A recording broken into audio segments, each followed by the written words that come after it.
God challenges us to first fruits giving. You know, in the Old Testament, God told the people, give me the first fruits of the harvest.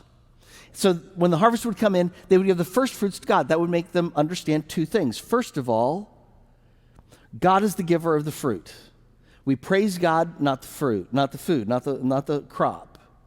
Second, if you give God the first crop, not only you're acknowledging that he's the giver and giving thanks to him, you're also saying,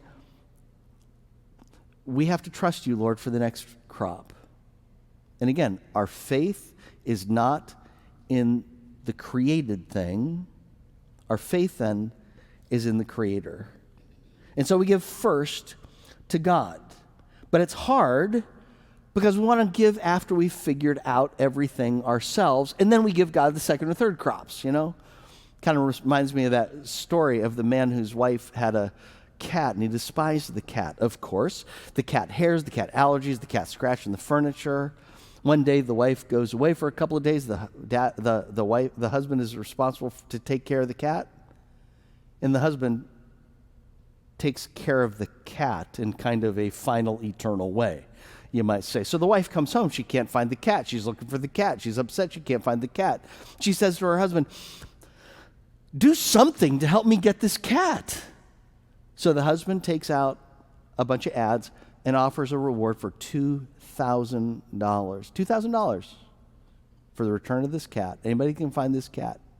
He has a friend who comes to him and says, are you crazy? You don't like that cat. You despise that cat. You're offering a $2,000 reward for the return of that cat? With a confident smile creasing his face, the husband says, well, when you know what I know, you can afford to take the risk. And that's how people are sometimes when it comes to giving to God. We want to figure it all out. We want to know how the end is going to be before we give, and then we'll give what's left over. But God says, I want you to give because you know me, because you trust me. Give your first fruits to him.